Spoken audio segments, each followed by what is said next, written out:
As you continue your chess journey, the starting position in front of us is going to be very familiar to you.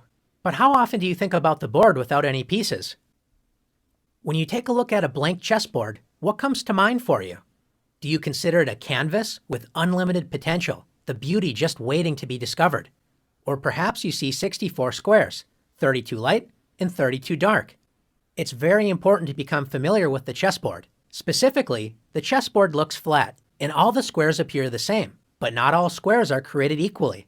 Consider the center squares E4, D4, D5, and E5. These squares are the chess mountain, the highest point on the chessboard. You want to make sure you have your fair share of the chess mountain, or inner center, and the best way to do that is planting flags, or pawns, in the center of the board. You're claiming E4 as your territory on the mountain.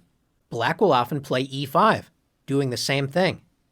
The square surrounding the chess mountain, or inner center, is what we call the outer center.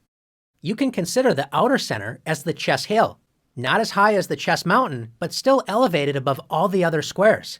When we think about developing our pieces, think about the chess mountain and hill, or inner center and outer center. We want to develop our forces to help control these critical squares. Now that we have a general idea of where we want to place our pieces, let's return White's pieces to the starting squares. Let's pretend for a moment that we can only move 2 pawns and the rest of our pieces only once. Where would you develop your forces? Thinking about the chess mountain, or inner center, we don't have to hesitate to play E4 and D4. Knights love to jump into the outer center and help control the key central squares with knight F3 and knight C3. Bishops love open diagonals, so bishop C4 and bishop F4 are natural squares for these pieces. Take a look at all of the squares these bishops control in enemy territory. Castling has a very important role in our development. For this exercise, let's consider castling as the king move. White's king wisely evacuates the center and now has 3 loyal pawns protecting it. Castling also allows us to bring our rook into the action, especially helping control the center, with a move like rook E1.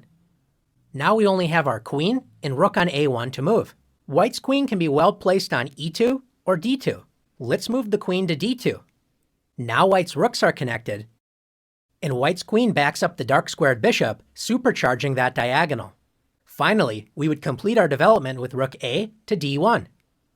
Notice our 2 central pawns, knights, and bishops are all in the inner and outer center. White's major pieces, the queen and 2 rooks, help support the center, so in the future, White can start advancing pawns up the board. Of course, this is only a dream scenario, and our opponent certainly has something to say about this.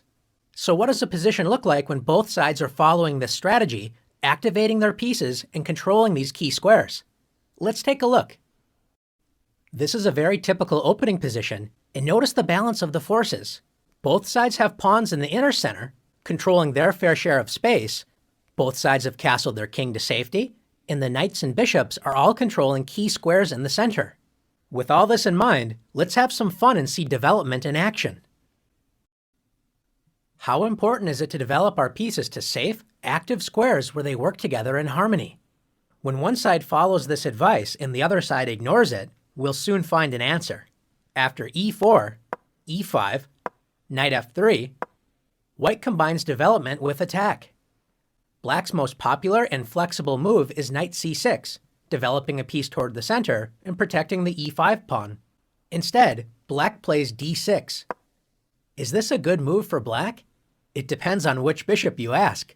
Black's light-squared bishop enjoys a newly opened diagonal, but Black's dark-squared bishop isn't exactly thrilled that it's blocked by its own pawn on D6 and cannot enter the action in the center. Although this move isn't bad, Black's dark-squared bishop will have to accept a more passive role than we would prefer. White's bishop on the king side has no such worries after bishop C4, where it controls key central squares and is pointing directly at Black's weak F7 pawn. Black decides to develop the knight on B8. What is the best square for this piece? If Black plays knight A6, when a knight moves to the edge of the board, a famous saying is, a knight on the rim is dim. Black's knight only controls 4 squares, and none of them are squares in the inner center. Let's compare the last move with knight C6. Developing the knight toward the center with knight C6 is the best square for this piece. It controls both e5 and d4, key central squares, and controls a total of 8 squares, twice as many as it controlled on the edge of the board. Black selected a third option and played knight d7. The knight only protects the e5 square in the center, so it's less active. And now Black's light-squared bishop cannot move. White continues to demonstrate positive development with knight c3. And once again, Black makes a passive knight move with knight e7. Instead of working together, Black's pieces are standing in each other's way. Notice that both of Black's bishops cannot move, which means the knights would have to move again in order to free the natural diagonals for the bishops, wasting more time.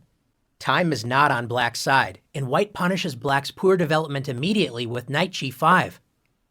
Notice how White's pieces are working together. The knight on g5 joins the light-squared bishop in attacking the weak f7 pawn. White's knight on c3 and pawn on e4 join the light-squared bishop in protecting the key d5 square, which means if Black plays the best move in a bad position, d5, White can simply capture the pawn and win material. Instead of blocking this dangerous diagonal with d5, Black decides to play f6, turning the position from bad to completely losing. What would you play as White? You may notice that the queen on d8 is trapped, so you could actually win this piece with knight e6 or knight f7. But is there an even stronger move to play?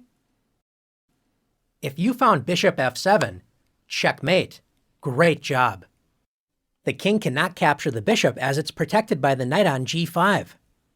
Black's pieces smother its own king, so it's game over. Now that you've learned the importance of developing your pieces rapidly toward key central squares and using your pieces to work together as a team, you're ready to show off your skills in the challenges.